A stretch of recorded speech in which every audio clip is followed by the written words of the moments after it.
Assalamualaikum warahmatullahi wabarakatuh. Bismillah, alhamdulillah, wassalatu wassalamu ala rasulillah wa ala alihi wa sahbihi wa mawala, amma ba'du.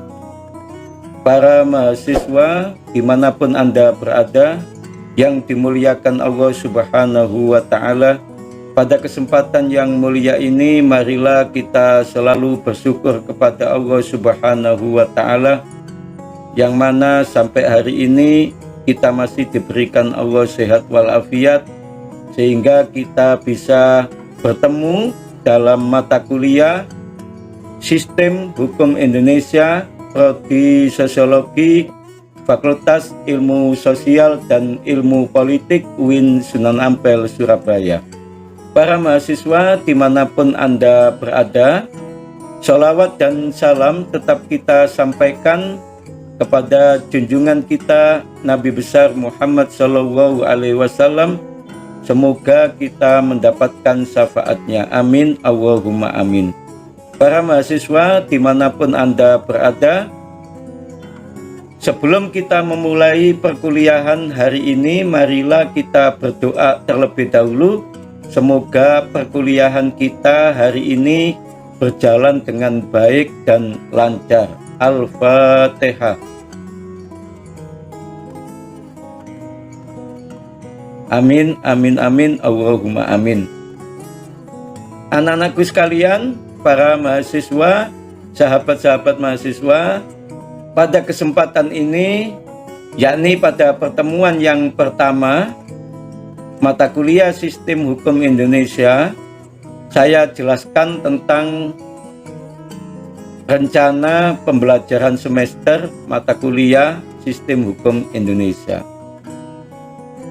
Perlu Anda ketahui bahwa nama mata kuliah kita adalah Sistem Hukum Indonesia.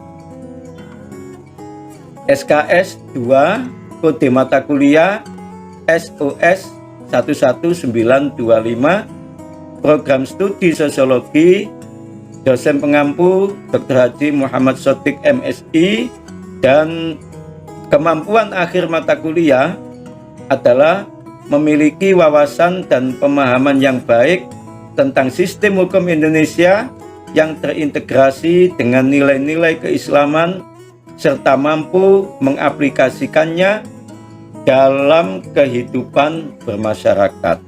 Anak-anakku sekalian, pada pertemuan yang pertama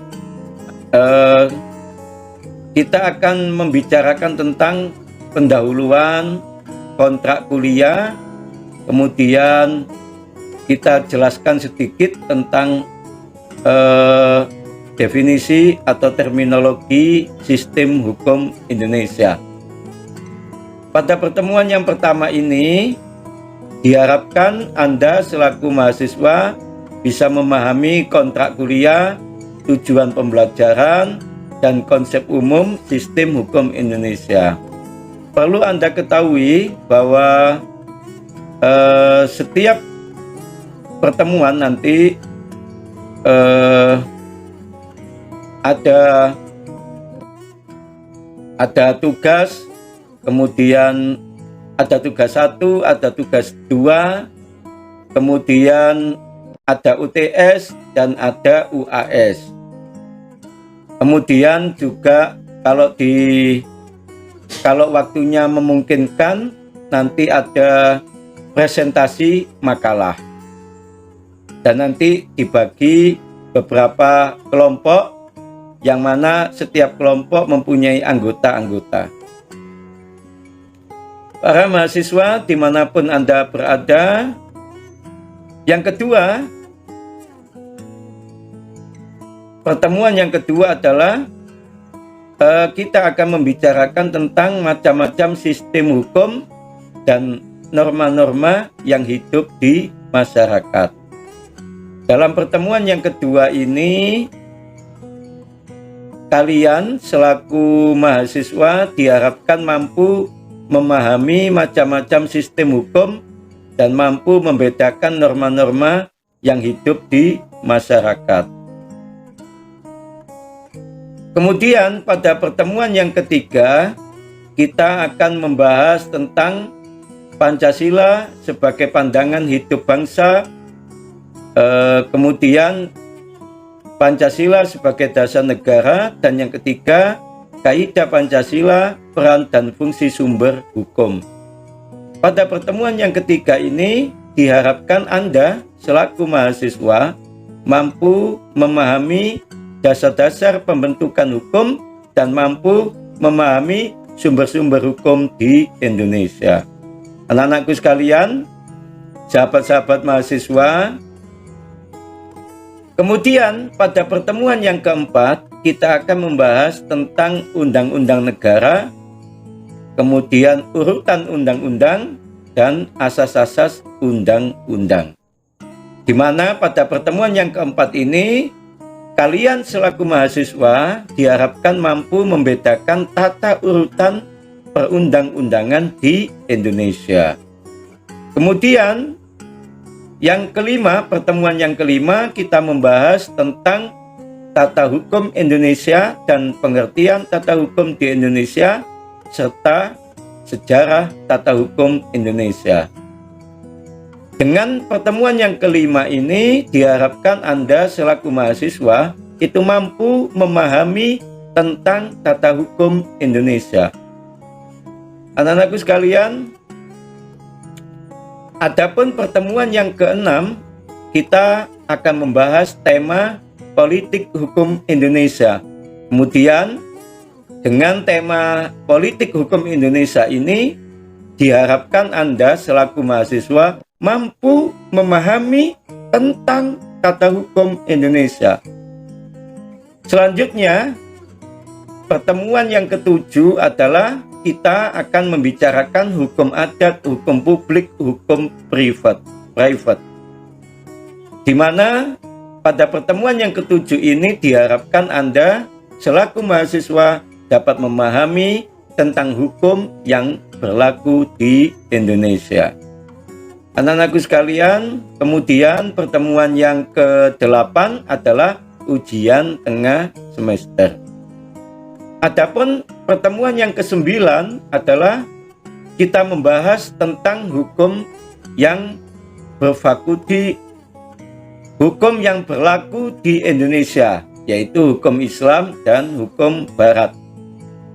Di mana pada pertemuan yang ke-9 ini, Anda selaku mahasiswa itu diharapkan agar mampu memahami tentang hukum yang berlaku di Indonesia.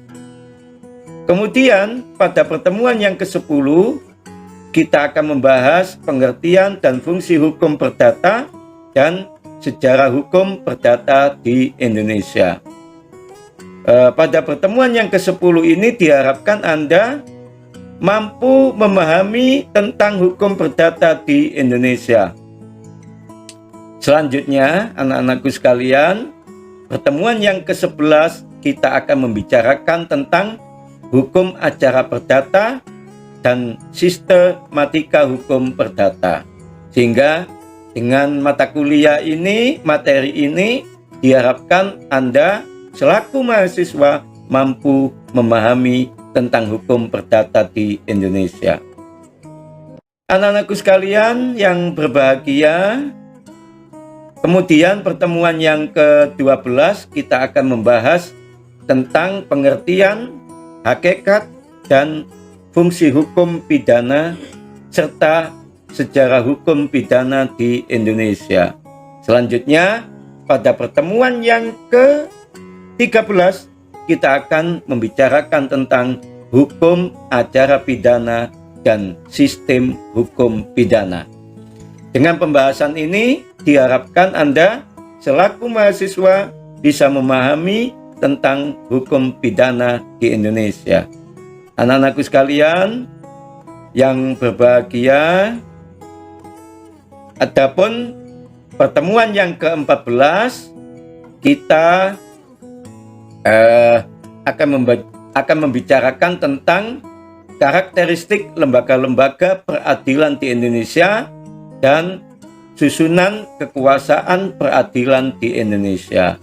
Dengan tema ini, dengan materi tentang karakteristik lembaga-lembaga peradilan di Indonesia dan susunan kekuasaan peradilan di Indonesia ini, diharapkan Anda selaku mahasiswa mampu memahami tentang lembaga-lembaga peradilan di Indonesia. Selanjutnya, anak-anakku sekalian, pada pertemuan yang ke-15 kita akan membicarakan tentang gerasi, amnesti, dan abolisi. Supaya dengan materi ini diharapkan Anda selaku mahasiswa mampu memahami tentang gerasi, amnesti, dan abolisi. Kemudian yang terakhir, anak-anakku sekalian, pada pertemuan yang ke-16 adalah pertemuan yang terakhir, yaitu kita akan melaksanakan ujian akhir semester atau UAS. Ini adalah rencana pembelajaran semester pada mata kuliah Sistem Hukum Indonesia, Prodi Sosiologi, Fakultas Ilmu Sosial dan Ilmu Politik UIN Sunan Ampel Surabaya, mulai pertemuan 1 sampai pertemuan yang ke-16. Kemudian di bawah ini ada beberapa referensi yang harus Anda miliki, ada buku-buku yang harus Anda miliki, minimal Anda harus punya 1 dari 11 ini. Kalau memang Anda ingin memahami lebih jauh tentang sistem hukum Indonesia, Anda harus memiliki referensi dan buku yang sudah saya sebutkan di sini 1 sampai 11 ini. Kemudian nanti kita juga seperti yang sudah saya jelaskan, ada ujian tengah semester dan ada ujian akhir semester. Kemudian kalau nanti sempat ada presentasi makalah.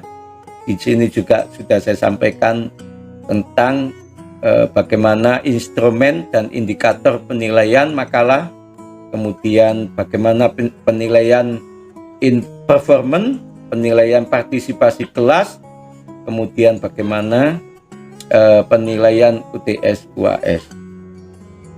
Anak-anakku sekalian, itulah rencana pembelajaran semester mata kuliah Sistem Hukum Indonesia, Prodi Sosiologi, Fakultas Ilmu Sosial dan Ilmu Politik UIN Sunan Ampel Surabaya. Kemudian saya lanjutkan tentang apa pengertian sistem hukum Indonesia itu. Sebelum membahas pengertian sistem hukum Indonesia, maka perlu diketahui bahwa harus diketahui dulu tentang apa itu sistem, apa itu hukum, dan yang terakhir apa itu sistem hukum Indonesia. Menurut Sri Sumantri, pengertian sistem menurut Sri Sumantri dalam Kamus Umum Bahasa Indonesia, sistem itu mempunyai 3 macam arti.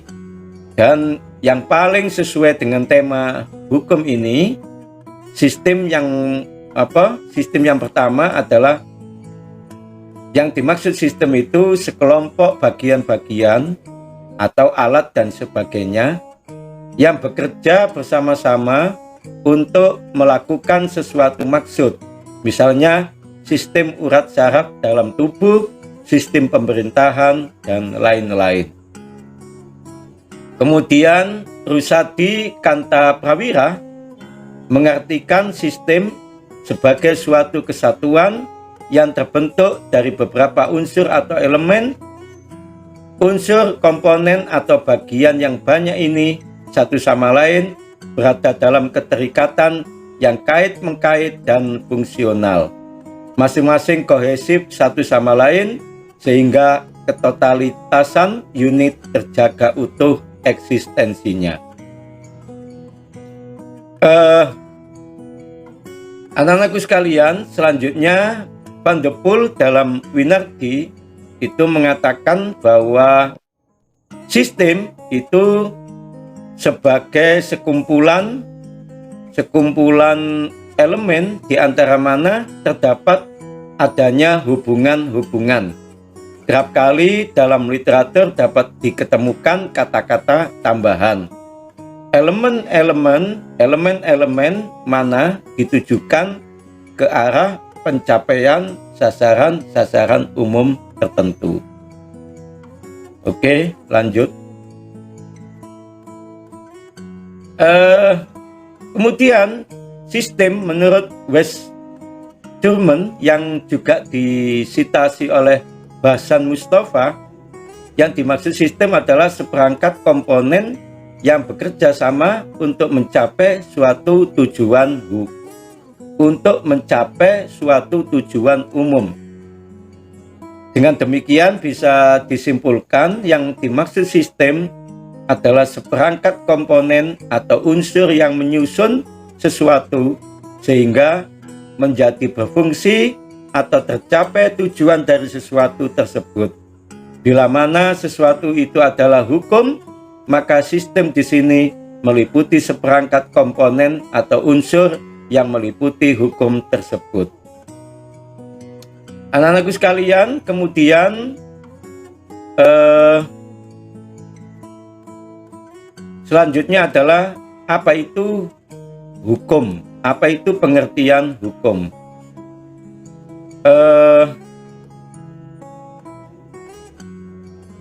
Ada beberapa ahli yang membicarakan tentang pengertian hukum itu. Contohnya Utrecht. Yang dimaksud hukum itu adalah himpunan peraturan-peraturan, perintah-perintah, dan larangan-larangan yang mengurus tata tertib suatu masyarakat dan karenanya harus ditaati oleh masyarakat itu. Kemudian yang kedua, Kansil mengatakan hukum adalah peraturan hidup kemasyarakatan yang mengatur dan memaksa untuk menjamin tata tertib di dalam masyarakat. Unsur-unsur hukum itu yaitu yang pertama, peraturan tingkah laku diadakan oleh badan-badan resmi, kemudian memaksa, dan sanksi yang tegas. Kemudian S.M. Amin mengatakan bahwa hukum adalah kumpulan-kumpulan peraturan-peraturan yang terdiri dari norma dan sanksi-sanksi. Selanjutnya, Mukhtar Kusuma Atmaja mengatakan pengertian hukum yang memadai tidak saja merupakan keseluruhan asas-asas dan kaidah-kaidah yang mengatur kehidupan manusia dalam bermasyarakat, melainkan meliputi pula lembaga-lembaga dan proses-proses yang mewujudkan berlakunya kaidah-kaidah itu di dalam kenyataan. Anak-anakku sekalian, selanjutnya kita lewati dulu ya.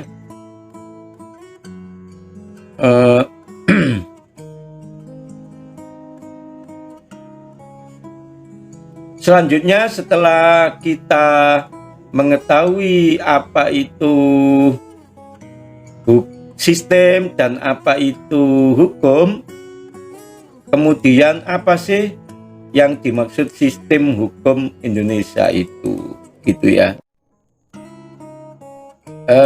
Bisa kita simpulkan karena pembahasannya pada pertemuan yang pertama ini adalah kita hanya membahas tentang pendahuluan, kontrak belajar, dan definisi tentang sistem hukum Indonesia, maka kita hanya membahas fokus itu saja, yaitu fokus pada pengertian sistem hukum Indonesia. Jadi bisa kita katakan bahwa yang dimaksud sistem hukum Indonesia itu adalah sekelompok aturan-aturan yang diterapkan di Indonesia. Itu, atau nanti Anda bisa memperluas kembali tentang terminologi sistem, terminologi hukum, dan terminologi sistem hukum Indonesia. Anak-anakku sekalian, demikian pertemuan pertama pada mata kuliah Sistem Hukum Indonesia ini. Semoga ada manfaatnya dan semoga menjadikan ilmu yang bermanfaat dan barokah. Demikian yang bisa saya sampaikan, dan nanti kita bertemu kembali pada pertemuan yang kedua. Wallahul muwaffiq ila aqwamit thoriq. Assalamualaikum warahmatullahi wabarakatuh.